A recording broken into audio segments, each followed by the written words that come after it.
The Euphrates has been the cradle of civilization in West Asia. The river has been the lifeline.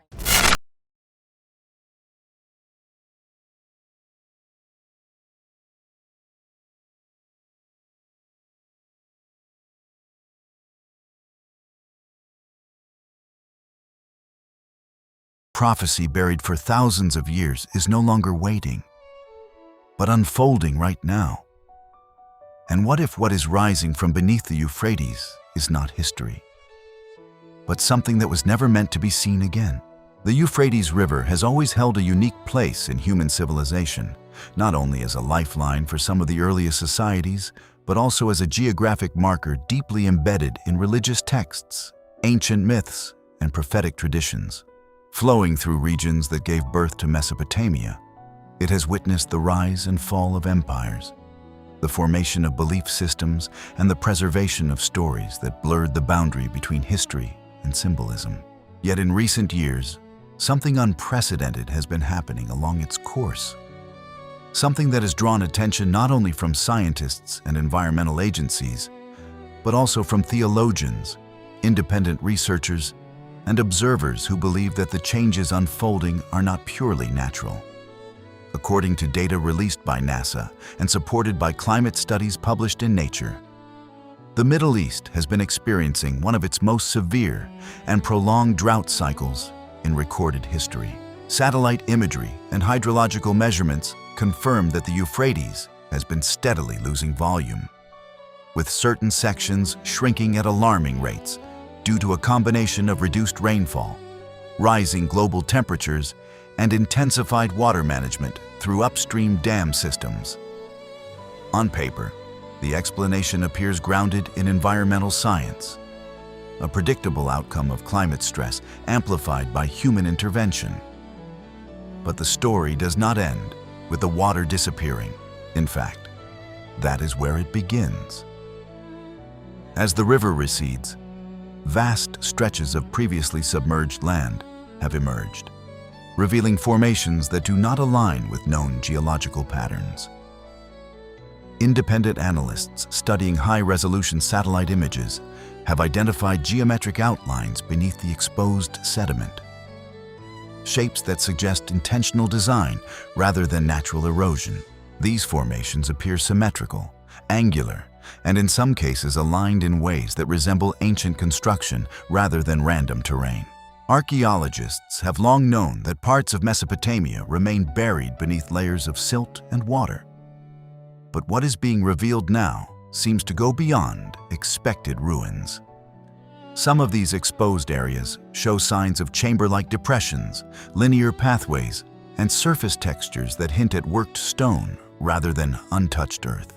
Reports from local observers describe unusually smooth rock faces emerging from the drying riverbed, surfaces that lack the irregularities typically caused by time and weather.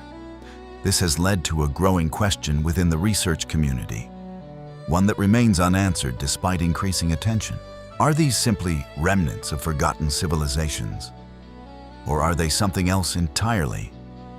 Structures that were never meant to be uncovered because their purpose was not to preserve history, but to contain something within it.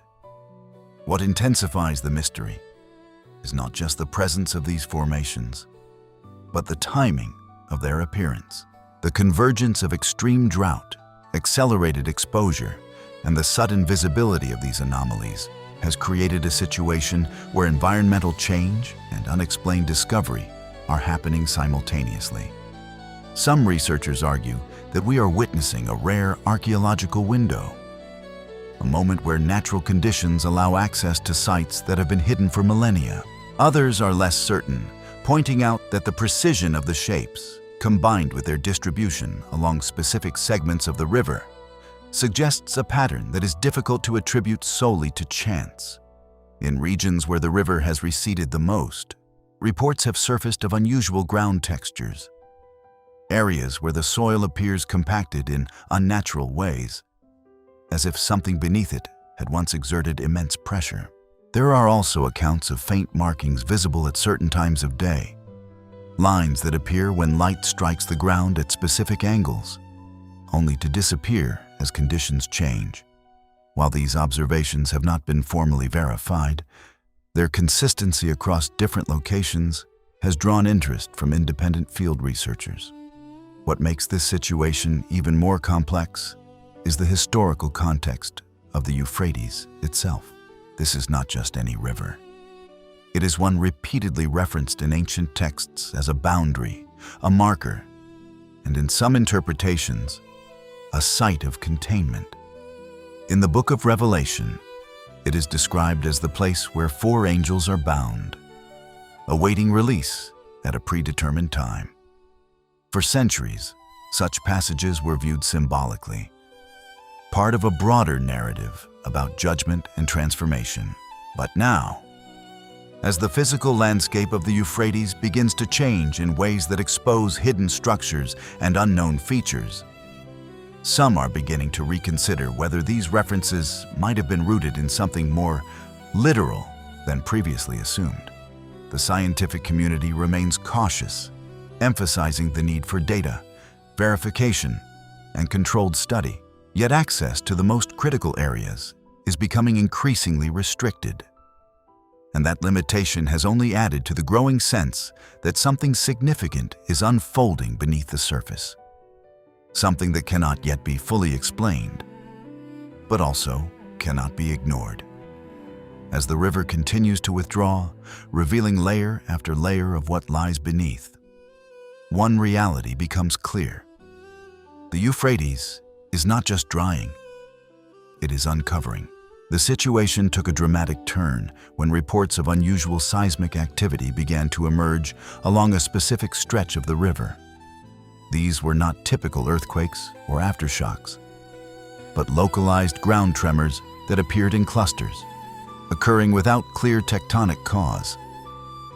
According to regional monitoring data referenced in coverage by Al Jazeera, these tremors were shallow, repetitive, and unusually consistent in their frequency patterns. Within days of the first recorded events, authorities moved swiftly to secure the area. A restricted zone was established, extending approximately 5 kilometers from the most active site, and access was denied to civilians, journalists, and independent researchers. Official statements cited concerns over ground instability and the potential risk of collapse, a precaution that on the surface seemed reasonable given the geological conditions. However, the scale and intensity of the lockdown suggested something beyond standard safety protocol. Eyewitness accounts from nearby communities described a rapid deployment of military vehicles, the installation of surveillance equipment, and the continuous presence of aerial drones monitoring the perimeter. Roads leading into the area were blocked, and attempts to approach the zone were met with immediate intervention. What raised further questions was the complete absence of scientific transparency. No detailed reports were released, no independent teams were invited to assess the situation, and no clear timeline was provided for when the restrictions might be lifted. In an era where environmental events are typically documented, analyzed, and shared globally within hours, this level of silence was highly unusual. Leaked images, though limited in number and quality, appeared to show more than just cracked earth or unstable terrain. Some frames captured what looked like angular openings in the ground, edges too sharp to be the result of random fracturing. Others hinted at depth, suggesting that the tremors may have exposed something below the surface rather than simply disturbing it. Local residents reported hearing low-frequency sounds at night, vibrations that could be felt rather than heard, accompanied by brief but noticeable shifts in the air, as if pressure itself was fluctuating. These observations have not been officially confirmed, yet they have been repeated with enough consistency to draw attention from observers outside the region. The narrative that began to form was one of containment, not just of a hazardous area, but of information. The more tightly the zone was controlled, the more speculation grew regarding what exactly had triggered such an immediate and comprehensive response. Some analysts proposed that the tremors had revealed an archaeological site of extraordinary significance, one that authorities were attempting to secure before its existence became widely known. Others suggested a more technical explanation, involving underground infrastructure or previously unknown geological formations that required careful study. But there was another line of thought, one that connected the seismic activity directly to the anomalies being uncovered by the receding water. If the river had exposed structures beneath its bed, and if those structures were not passive remains but part of a larger system, then the tremors might not have been random at all. They could have been the result of internal movement, a reaction to exposure, or even a form of release. This idea, while speculative, gained traction as more details emerged about the pattern of the vibrations. Rather than spreading outward like typical seismic waves, some of the recorded signals appeared to travel along narrow, defined paths, almost as if they were following pre-existing channels beneath the earth. This behavior does not align easily with known models of tectonic activity, which tend to dissipate energy rather than maintain structured directionality. The absence of clear explanation, combined with restricted access and fragmented data, has created an environment where questions outnumber answers. Why was the response so immediate and so controlled? What exactly was revealed by the tremors that required such secrecy? And perhaps most importantly, what lies beneath that section of the Euphrates that authorities are unwilling to allow anyone else to see? As the days pass and the perimeter remains intact, one thing becomes increasingly difficult to dismiss. Whatever was uncovered is not being treated as a simple environmental event. It is being handled as something far more significant, something that demands not just caution, but containment. As access to the restricted zone remained tightly controlled and official channels continue to offer no meaningful explanations, the absence of information began to create its own pressure. For some, the unanswered questions were enough to step back and wait. For others, especially those whose work depended on uncovering hidden patterns in the earth, language, and history, waiting was not an option. Among them were 3 individuals whose expertise, while rooted in different disciplines, converged on a single shared conviction that what was happening beneath the Euphrates could not be dismissed as coincidence or contained as a routine geological anomaly. The first was a geologist whose career had been built on identifying irregularities in subsurface structures, someone who had spent years analyzing seismic data and distinguishing natural formations from artificial interference. The second was a specialist in ancient languages, fluent in scripts that predated most recorded civilizations, with a particular focus on symbolic systems that appeared across multiple cultures without clear origin. The third was an archaeologist known for working in regions where history overlapped with myth, someone accustomed to finding physical evidence in places long considered purely legendary. Each of them had encountered fragments of information emerging from the Euphrates region, reports of symbols glimpsed by locals, descriptions of patterns that did not match known historical records, and most importantly, the unusual seismic signatures that seemed too structured to be random. Independently, they had reached similar conclusions that the tremors were not the result of shifting tectonic plates or collapsing sediment, but something more deliberate, something that suggested internal movement within a confined system. When they connected, their theories aligned in a way that reinforced rather than contradicted each other. The geologist pointed to the consistency of the vibrations. The language expert noted that the reported symbols did not belong to any single culture, but appeared to overlap multiple ancient systems. And the archaeologist recognized that such convergence often indicated a site of unusual significance, one that had either been lost to time or intentionally hidden. What began as a professional exchange quickly evolved into a decision, one that carried risks they fully understood. With the area sealed and official access denied, the only way to confirm their suspicions was to enter the zone without authorization. They chose a night when surveillance patterns appeared to be predictable, using gaps between drone sweeps and terrain features to move undetected. The closer they approached the restricted perimeter, the more the environment began to change in subtle but noticeable ways. The air felt heavier, not in a way that could be measured immediately, but in a way that created resistance with each step, as if movement itself required more effort than it should. Sound carried differently, footsteps seemed muted, and even their breathing felt contained within a space that did not behave like open ground. Crossing into the zone did not produce a sudden shift, but rather a gradual transition, as though they were moving into an area governed by slightly altered conditions. It was here that all three began to experience something they would later describe in nearly identical terms, a sensation that could not be attributed to any instrument or external force, but was nonetheless undeniable. It felt as if they were being drawn forward, not pushed or compelled in a physical sense, but guided with a precision that bypassed conscious decision-making.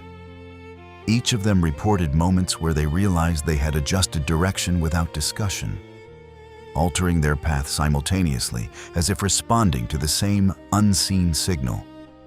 This was not the result of suggestion or group psychology, as the adjustments occurred before any verbal confirmation and often in complete silence. The geologist attempted to rationalize the experience as a response to subtle terrain variations, perhaps an unconscious recognition of patterns in the ground.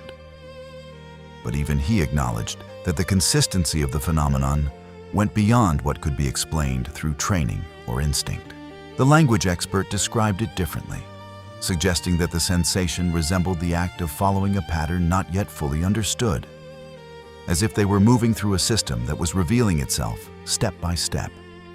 The archaeologist, drawing from past expeditions in similarly anomalous sites, noted that certain locations seemed to carry an imprint of intention, a residual directive embedded in their structure that influenced movement within them. Regardless of interpretation, the effect was the same. They were not wandering through the restricted zone. They were being led, and the destination felt fixed long before they reached it. As they moved deeper into the area, identified as the epicenter of the tremors, the ground beneath them began to show signs of disturbance that differed from typical seismic aftermath.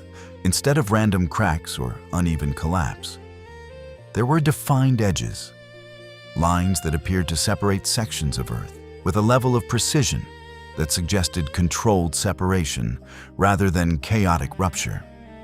The soil near these edges was compacted in a way that implied pressure had been applied from below rather than above, as if something had pushed upward with enough force to reshape the terrain without scattering it. When they finally reached the focal point of the seismic activity, what they found did not resemble the aftermath of an earthquake at all. It resembled an opening. At first glance, the formation appeared as a wide fissure cutting through the ground, its edges descending into darkness at an angle too consistent to be accidental. Natural cracks formed by tectonic movement tend to follow irregular paths, influenced by variations in rock density and structural weakness. But this formation maintained a uniformity that immediately set it apart. The walls on either side were smooth, not polished in the way water erosion might create over centuries, but uniformly even, as if shaped in a single process rather than worn down over time.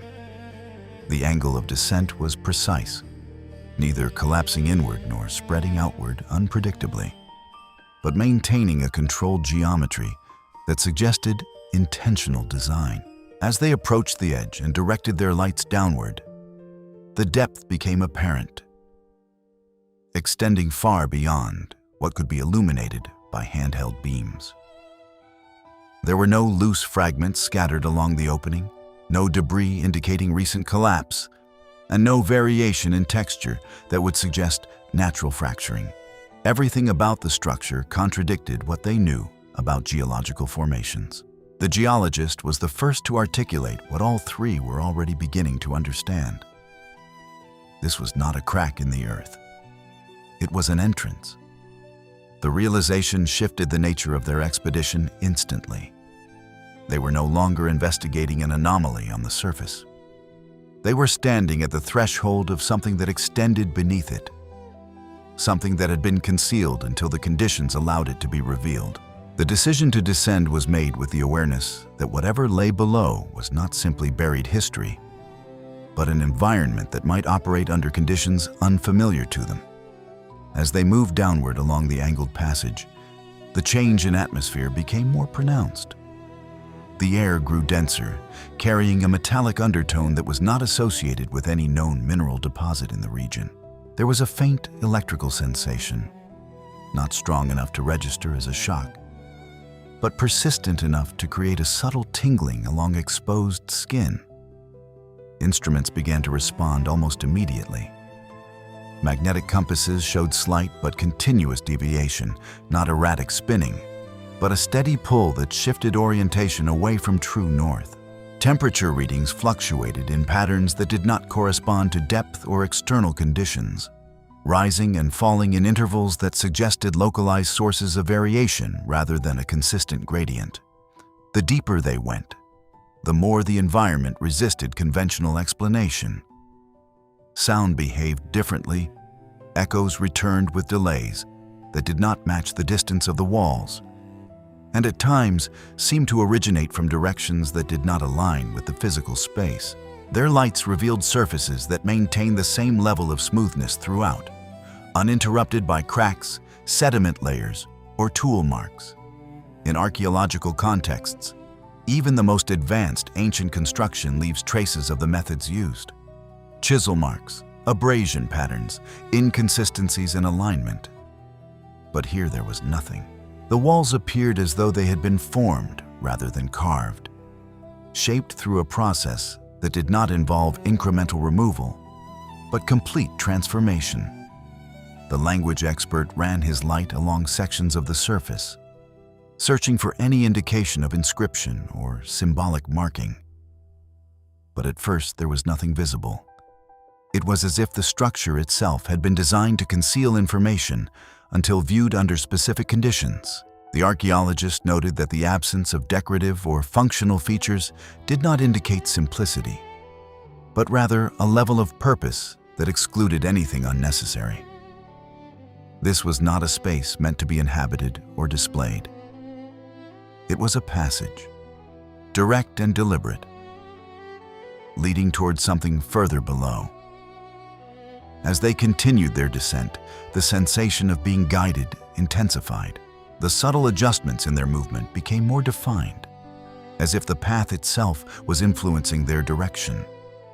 There were moments where the passage appeared to widen or narrow, yet their trajectory remained centered without conscious correction.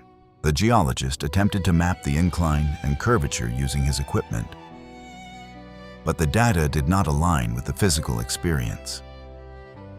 Angles that should have produced lateral drift instead maintained straight progression, and distances measured did not correspond precisely to the time taken to traverse them.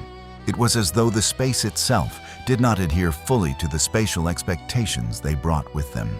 By the time they reached a point where the descent began to level out, all three understood that they were no longer dealing with a structure that could be explained through known engineering or natural processes.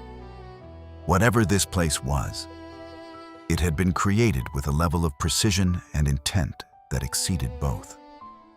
And more importantly, it had remained hidden beneath the Euphrates until now, not by accident, but by design.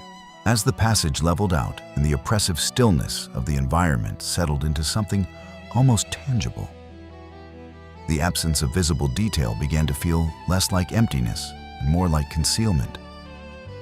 The walls that had appeared blank under normal light now seemed to hold a depth that could not be immediately perceived, as though their surface contained layers not accessible through ordinary observation. It was at this point that the language specialist, driven by instinct more than expectation, adjusted the settings on his equipment and introduced ultraviolet illumination across the stone.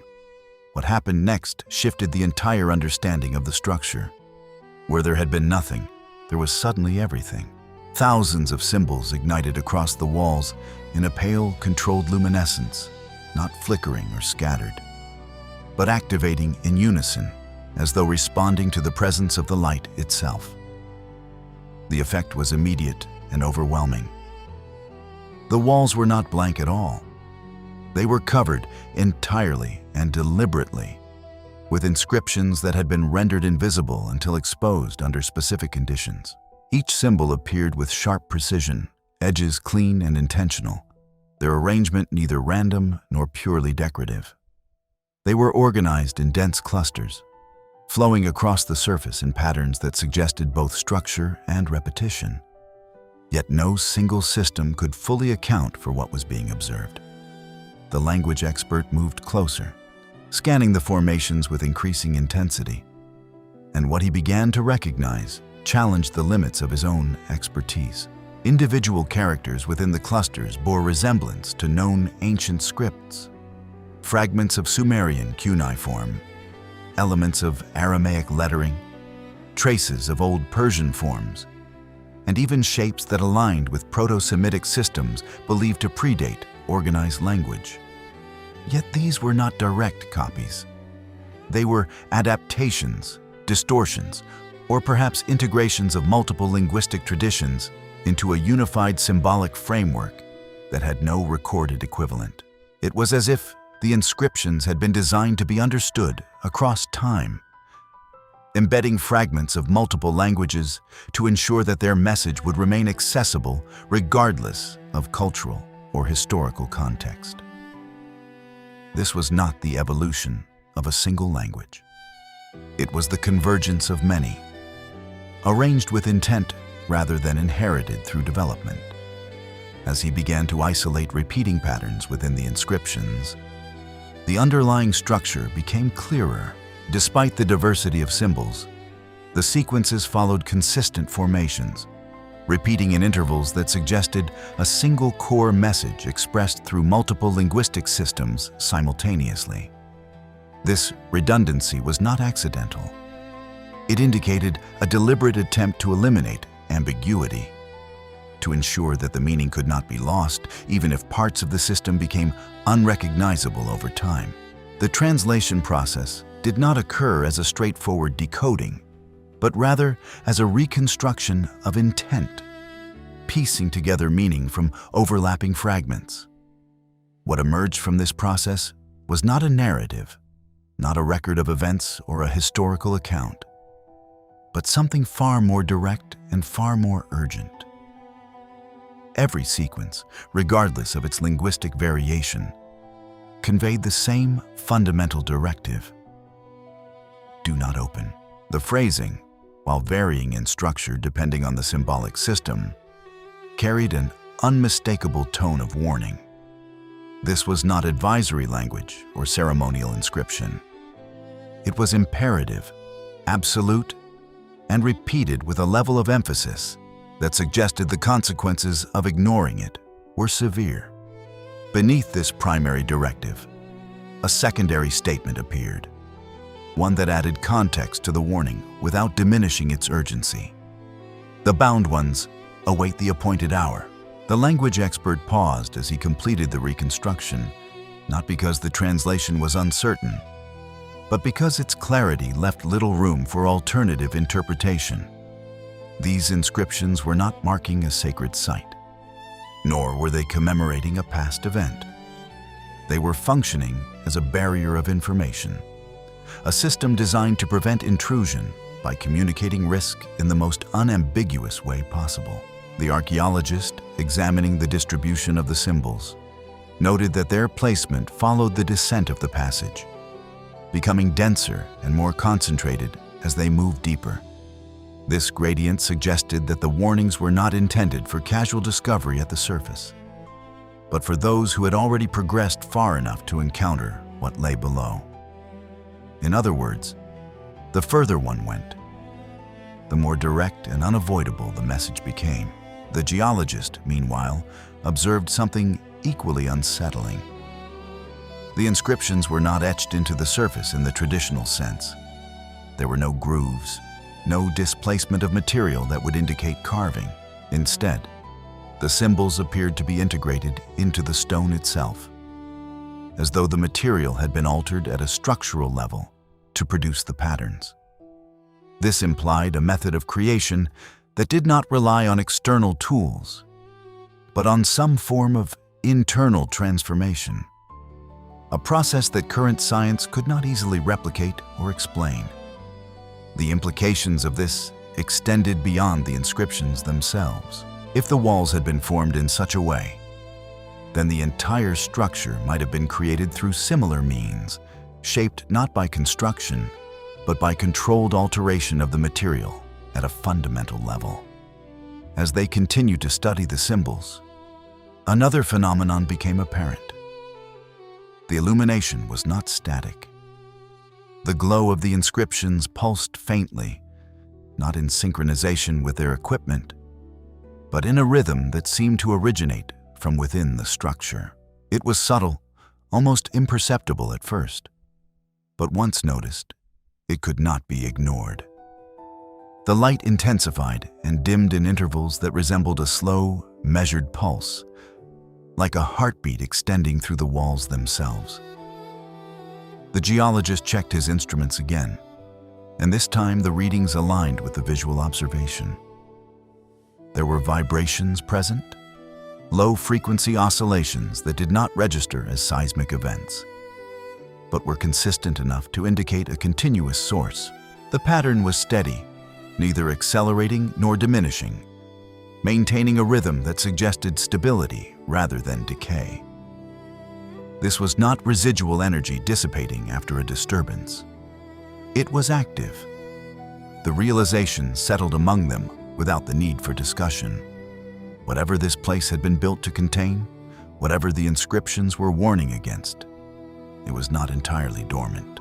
The system was still functioning in some capacity, maintaining a state that could only be described as contained, but not inert. The warnings on the walls were not relics of a past event. They were still relevant, still applicable, still in effect. And that meant the condition they described had not yet been resolved. The passage eventually opened into a space that immediately redefined their understanding of scale. The transition was abrupt, moving from the controlled descent of the corridor into a vast circular chamber that extended beyond the reach of their initial light. As their illumination spread across the interior, the full extent of the structure began to reveal itself, and with it came a level of precision that bordered on the incomprehensible. The chamber was perfectly symmetrical, its walls curving upward into a seamless dome that showed no signs of segmentation or assembly. There were no joints, no supporting columns, no visible transitions between surfaces. The entire space appeared to have been formed as a single continuous volume, as though the material itself had been shaped into this configuration without the need for construction in the traditional sense. The dimensions alone were enough to challenge expectations. The diameter of the chamber extended far beyond what would be necessary for any known function, and the height of the dome created a sense of vertical space that felt disproportionate to human scale. This was not a room designed for habitation, ceremony, or storage. It was a containment environment, and everything about its structure reinforced that conclusion. At the center of the chamber lay the most striking feature of all. 4 massive chains extended outward from equidistant anchor points embedded in the floor, each one positioned with geometric precision relative to the others. The size of these chains exceeded anything they had encountered before. Each link thick enough to dwarf a human torso, their form suggesting strength not just in material, but in purpose. The metal itself did not resemble any conventional alloy. It lacked the discoloration associated with oxidation, showing no signs of rust, corrosion, or degradation, despite the apparent age of the surrounding structure. Instead, its surface held a dark, iridescent quality, reflecting light in subtle variations that shifted depending on the angle of observation. It did not appear worn or aged. It appeared intact, preserved in a state that defied environmental exposure. The archaeologist approached one of the chains cautiously, examining the anchor point where it met the floor. The connection was seamless, not attached in the way one might expect, but integrated directly into the surrounding material. There were no bolts, no brackets, no external fastening mechanisms. The chain emerged from the floor as though it had been grown from it, part of the structure rather than an addition to it. The geologist noted that the surrounding stone showed no signs of stress fractures or deformation, indicating that whatever force these chains had been subjected to, the structure had been designed to withstand it without compromise. When contact was finally made, the response was immediate and unexpected. The metal was warm, not slightly above ambient temperature, but distinctly warm, holding a level of heat that suggested recent activity rather than long-term equilibrium. The sensation was not uniform across the surface. There were variations, areas where the warmth intensified briefly before returning to baseline, as if the material itself was reacting in real time. The geologist quickly moved to take readings, but the data fluctuated beyond normal parameters. Temperature measurements oscillated without stabilizing, shifting between values that could not be reconciled with the environment. It was not simply hot or cold. It existed in a state that did not conform to standard thermal behavior. This observation reinforced a conclusion that had been forming since their descent. The materials within this structure were not passive. They were responsive, operating under conditions that suggested a level of interaction rather than static presence. The placement of the chains provided further clarity regarding their function. Each one extended toward the center of the chamber, but none of them were connected to anything at the point where they converged. They lay empty, their ends positioned in a way that implied they had once been secured around something that was no longer there. The spacing between the anchor points suggested a containment configuration, one designed to restrain a central mass from multiple directions simultaneously.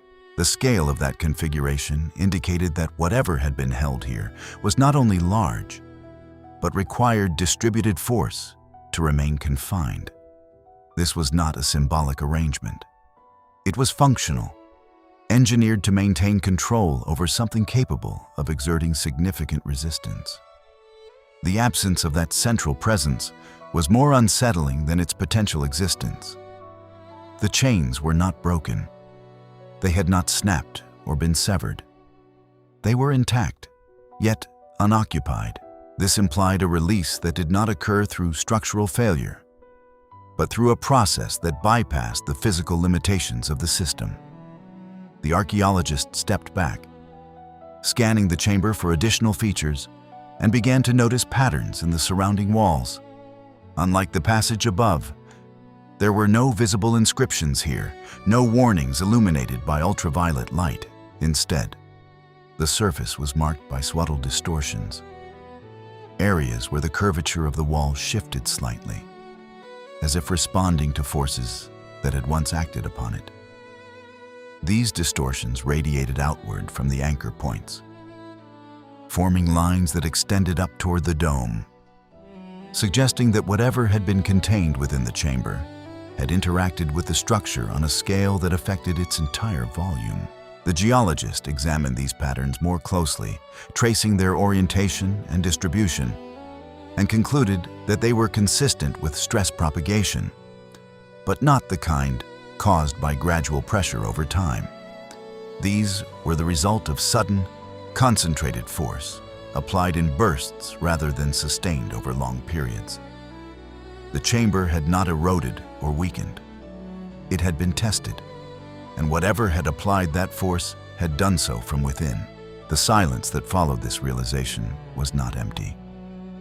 It carried weight, a presence that could not be quantified but was nonetheless felt. The rhythmic pulse detected earlier continued here as well, though its source was less apparent.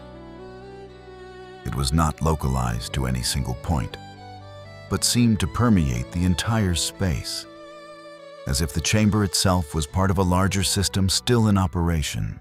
The language expert, standing near one of the chains, looked back toward the passage they had descended, and then toward the empty center of the chamber. The connection between the warnings above and the structure below was now undeniable.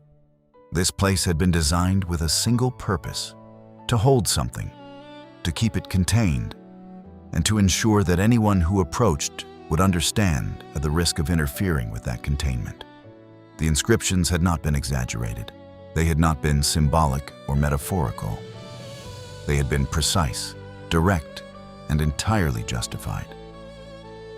And now, standing in the center of that chamber, surrounded by the mechanisms that had once enforced that purpose, the absence of what they were meant to restrain became the most significant detail of all.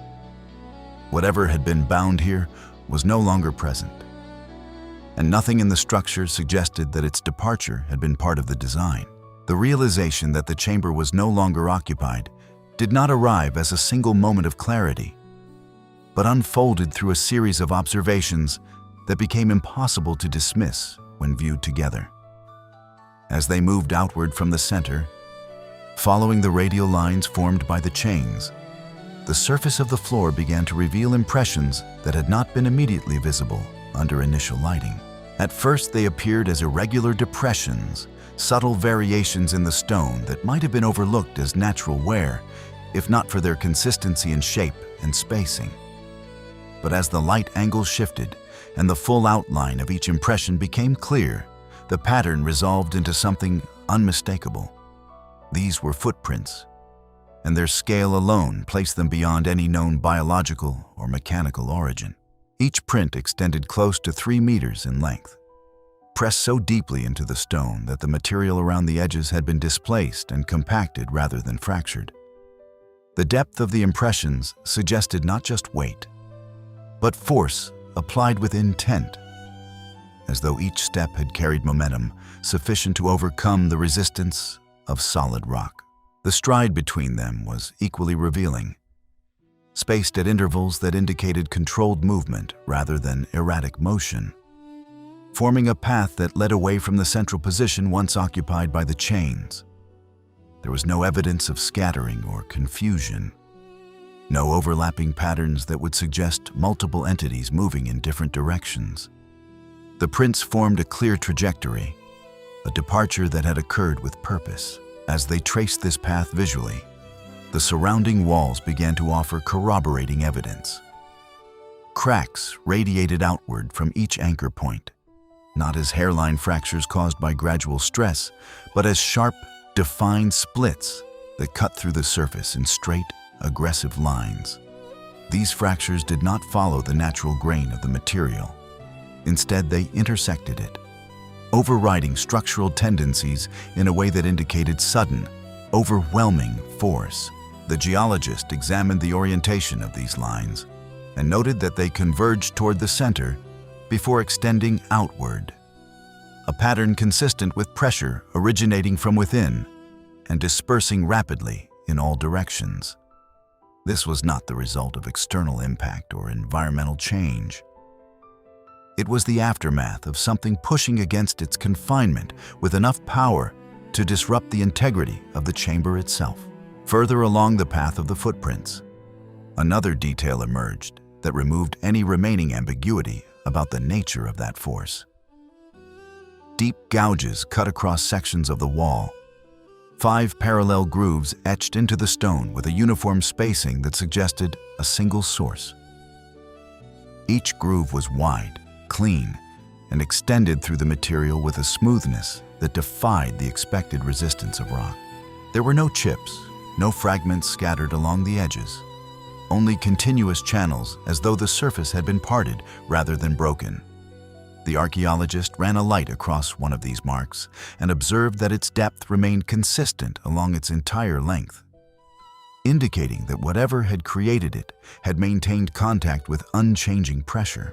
No known tool, regardless of its composition or design, could achieve this effect without leaving secondary traces. Yet here there were none. The conclusion was unavoidable. These marks were not made by an instrument. They were made by direct interaction.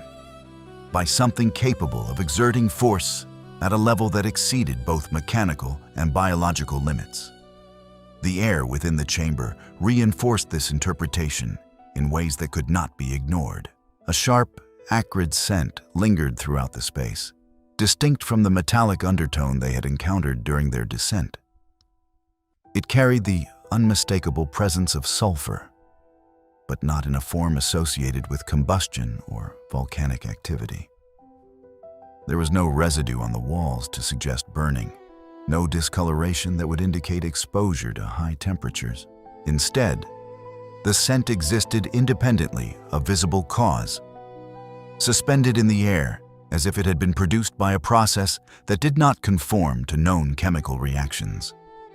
The geologist noted that sulfur compounds are often linked to subterranean environments, but their presence here, without accompanying geological indicators, suggested an alternative origin.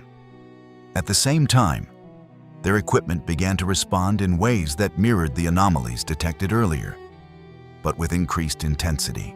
Compasses no longer drifted gradually, but oscillated within narrow ranges, unable to stabilize on a consistent orientation. Electromagnetic sensors registered spikes that appeared and disappeared in rapid succession, forming patterns that resembled interference rather than background noise. On one of their devices, visual distortions appeared at the points where the chains met the floor, circular anomalies that pulsed faintly as though energy was still concentrated in those locations. These were not residual readings fading over time. They were active fluctuations, indicating that whatever process had occurred within the chamber had left behind a field that had not yet dissipated. The timing of these observations carried significant implications. If the event responsible for the footprints, the fractures, and the gouges had taken place in the distant past, the environment would have stabilized, the energy signatures would have diminished, and the air would have returned to equilibrium. Instead, everything suggested recency. The impressions were sharp, the cracks were clean, the scent was present, and the instruments were still reacting. This was not an ancient relic. It was a site of recent activity, a place where something had been held, had exerted force against its confinement, and had succeeded in leaving. The distinction between escape and release became critical in this context. There was no indication that the structure had opened or that the chains had disengaged through a designed mechanism. The evidence pointed toward a breach, an exit achieved through overcoming the constraints rather than being freed from them. The footprints leading away from the center did not simply mark movement. They marked the beginning of something beyond the chamber, a continuation of motion that extended into areas they had not yet explored. The archaeologist, standing at the edge of the central zone, voiced the conclusion that none of them could avoid it. Whatever had been imprisoned here did not leave quietly. It forced its way out. Beyond the visible damage and the measurable anomalies, there remained one section of the chamber that appeared untouched by the violence that had reshaped the rest of the space. Set slightly apart from the main structural lines, recessed into the curvature of the wall, was an alcove that had been shielded from the fractures and distortions surrounding it. While the rest of the chamber bore the marks of force and disruption, this area remained intact, its surfaces smooth and undisturbed, as though the event that had impacted the chamber had bypassed it entirely. The contrast was immediate and striking.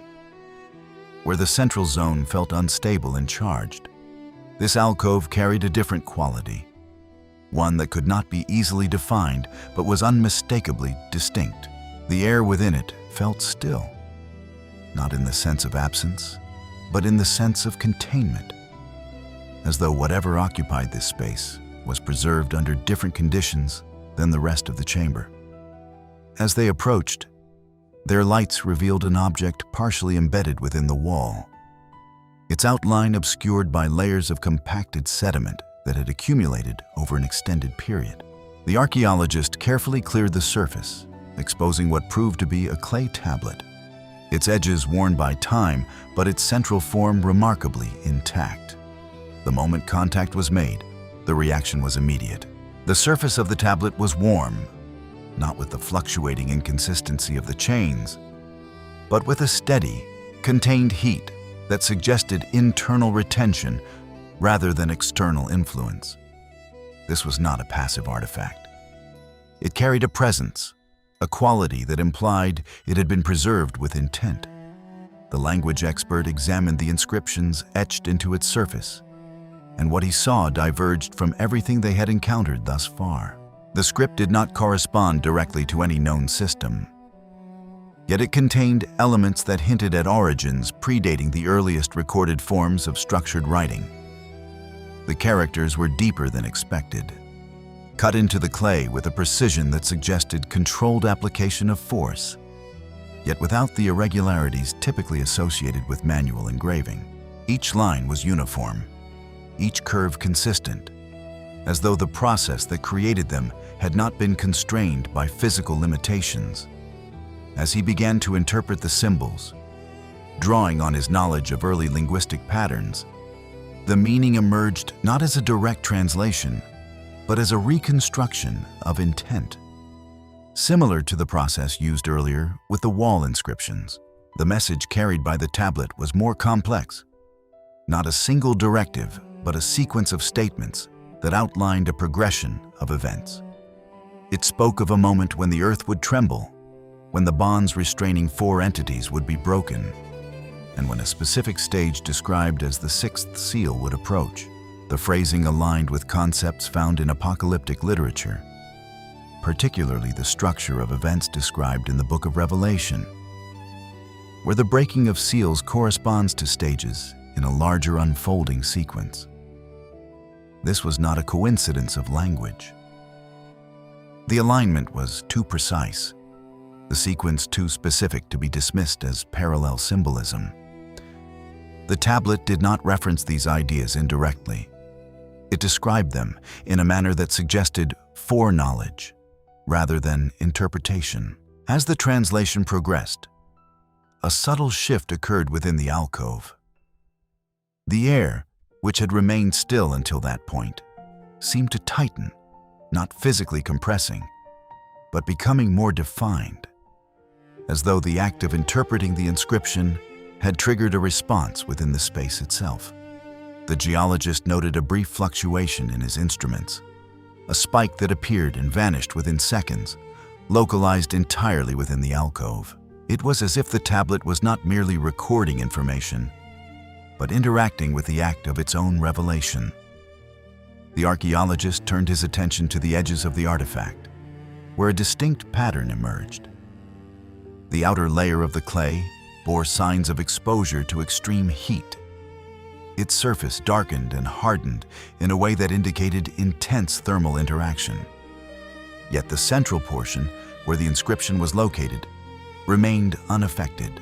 The boundary between the two was sharp, suggesting that the heat had originated from within the material and radiated outward, stopping just short of damaging the message itself.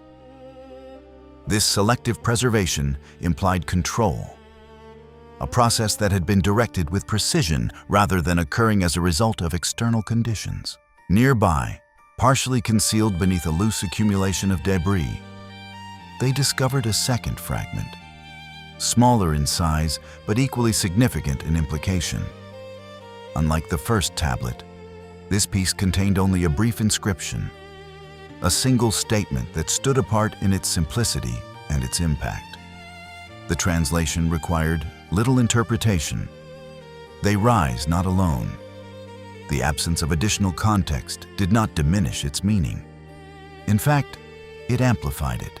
The first tablet had established the breaking of four bonds as a key event, linking it to a broader sequence within prophetic structure. This fragment expanded that framework, indicating that the release of those four entities was not an isolated occurrence, but part of a larger emergence. The implications extended beyond the chamber, beyond the immediate evidence of escape, suggesting that the system of containment they had uncovered was only one component of something far more extensive. The silence that followed this realization carried a different weight than before. It was no longer defined by uncertainty, but by understanding. The warnings on the walls, the structure of the chamber, the evidence of force, and now the inscriptions within the alcove all converged into a single conclusion. The containment had been breached, the event described by the tablet had occurred, and the entities referenced were no longer confined to this location. The fact that the fragment emphasized plurality, that it explicitly stated that they were not alone, introduced a scale that had not been fully considered until that moment. The chamber was not the entirety of the system. It was one node within it, one point of restraint within a network that extended beyond their current reach. The implications of that network began to take shape as the geologist accessed previously recorded seismic data, comparing it with the patterns observed since the initial tremors were detected along the Euphrates. What had initially appeared as isolated signals now revealed a level of organization that could not be dismissed as coincidence. There were at least 40 distinct signatures, each moving through subterranean pathways with a consistency that suggested coordination rather than randomness. These signatures did not disperse outward as typical seismic waves would. Instead, they maintained defined trajectories, traveling in parallel lines that intersected at calculated intervals, forming a geometric pattern beneath the surface. When these 40 movements were considered alongside the 4 entities referenced by the tablets, the total reached 44, a number that had appeared in various symbolic systems throughout history, often associated with thresholds, transitions, or points of convergence. While the significance of that number could be debated, the data itself was not ambiguous. The movements were real, they were measurable, and they were occurring in a manner that aligned with the structural patterns observed within the chamber. The language expert noted that the geometric arrangements formed by these trajectories bore resemblance to the configurations of symbols on the walls above, suggesting that the inscriptions were not only warnings, but representations of movement, a form of mapping encoded within language. If this interpretation was correct, then the system they had uncovered was not static. It was dynamic, designed to respond to specific conditions and to facilitate controlled processes that extended beyond a single location. The archaeologist considered the historical implications, recognizing that such a system would require knowledge and capability far exceeding what is attributed to ancient civilizations. This was not a construction in the conventional sense. It was an implementation of design principles that integrated structure, language, and energy into a unified framework. The synchronization of the seismic signals further reinforced this interpretation. The movements were not chaotic or independent. They followed timing sequences that suggested communication or coordination, intervals that remained consistent across distances that would normally prevent such alignment. This level of precision implied a shared directive, a system of interaction that operated beneath the threshold of conventional detection until conditions allowed it to become visible through its effects. As these realizations unfolded, reports from the surface began to align with what they were observing below. Witnesses along the Euphrates described sightings that defied conventional explanation, figures appearing at the edges of visibility, elongated forms that moved without clear locomotion, lacking the physical attributes that would anchor them within known biological categories. These figures were often described as human in outline, but distorted in proportion, their presence marked not by sound or movement, but by an absence of expected environmental response. They cast no shadows, disrupted no surface features, and yet were perceived with a clarity that left little doubt among those who encountered them. In addition to visual reports, there were accounts of physical sensation, pressure applied to the body without visible source, a weight that seemed to originate from the surrounding air rather than direct contact. Animals responded to these conditions with immediate avoidance, refusing to approach water sources they had relied on for generations. altering migration patterns without apparent cause. Environmental measurements taken in these regions revealed fluctuations in magnetic fields and atmospheric density that occurred in synchronized intervals, echoing the patterns detected in the seismic data. The presence of structured fog, formations that moved with direction rather than dispersing naturally, added another layer to the phenomenon. Individuals who entered these areas described a cold that did not affect the skin alone, but seemed to penetrate deeper, producing a reaction that was as much psychological as it was physical. Despite these consistent observations, no comprehensive scientific explanation has been established. Each individual phenomenon can be examined in isolation and attributed to rare but known processes. Yet when considered together, their alignment suggests a level of coordination that challenges those explanations. The connection between the events below the surface and the manifestations above it cannot be confirmed with certainty. But the timing, the patterns, and the consistency of the reports create a relationship that is difficult to ignore. What was once contained within the chamber is no longer confined to it. And the effects of that transition are extending outward, interacting with the environment in ways that are only beginning to be understood. As reports from the riverbanks continued to multiply, investigators pushed for something more concrete than witness testimony and environmental anomalies. That opportunity came when an underwater drone was deployed into one of the most unstable sections of the Euphrates, where heat spikes and irregular current patterns had already been recorded. At first, the footage showed only suspended sediment and dark water moving in slow, unnatural swirls. Then a shape emerged from below, long, fluid, and clearly alive. The creature moved with deliberate control, its body measuring roughly 10 to 12 meters in length, with the proportions of a serpent, but the presence of something far more aware. It did not behave like an animal startled by intrusion. Instead, it turned toward the drone with precision, as if it had recognized the device the moment it entered its range. In the final seconds before the feed collapsed, the drone registered a low-frequency acoustic pulse powerful enough to disable its systems. The image broke apart almost instantly, but the last recoverable frames revealed one detail that changed everything. Across the creature's scales were repeating patterns that closely resembled the same symbols found on the prophecy tablets and along the hidden walls below the river. That similarity raised a disturbing possibility. This was not simply an unknown species surfacing from a forgotten depth. It may have been tied directly to the system of containment, warning, and release that the explorers had already uncovered, not long after that visual evidence surfaced. The atmosphere above the Euphrates began to change in ways that were just as difficult to explain. Witnesses described the sky turning a deep, unnatural red for a short but intensely unsettling period. Despite the absence of storm systems, wildfire smoke, or any obvious environmental trigger. At the same time, a silence fell across the region, so complete that it seemed to erase the natural world. Birds vanished from view, insects stopped completely, and even the ordinary sound of moving water appeared muted.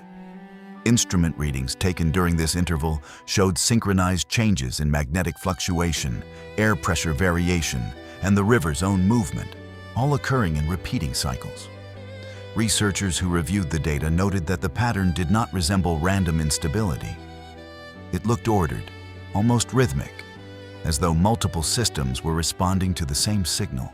That was when some began describing the phenomenon not as a weather event or a local disturbance, but as a countdown. Then came the most emotionally charged reports of all. Several local residents claimed that during this period of stillness and red sky, they saw a luminous, human-like figure appearing above the river. The figure was repeatedly described in nearly the same way: radiant, upright, and resembling traditional depictions of Jesus Christ. The reactions from those who claimed to witness it were strikingly similar. Some fell to their knees and wept. Others began praying without fully understanding why. Many described not terror, but a crushing mixture of awe, fear, and reverence, as if they had been seen by something holy rather than merely looking at an image. Skeptics suggested atmospheric refraction, light distortion, or the contagious effect of expectation in a region already saturated with prophecy and fear. But even those explanations struggled to account for how consistent the descriptions remained from people who had no known connection to one another. Whether the figure was supernatural, psychological, or optical, it became one of the most haunting elements of the entire unfolding mystery because it seemed to stand at the intersection of warning and invitation. By this point, the pattern was impossible to ignore.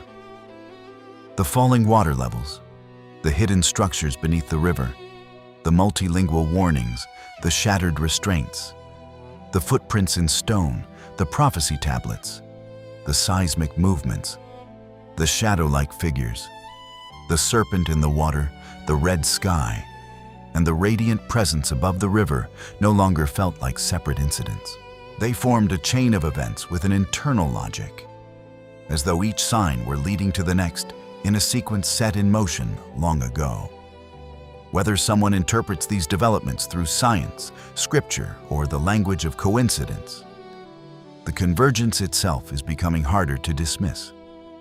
And if the theory is true that something once bound beneath the Euphrates is now being released, then the most urgent question may no longer be what is happening, but what comes after. So now the question turns to you.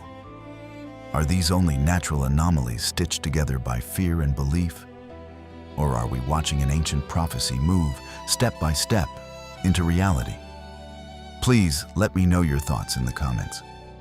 If you found this video even a little interesting, I would truly appreciate it if you could give it a like and subscribe to the channel. Thank you very much for watching until the end.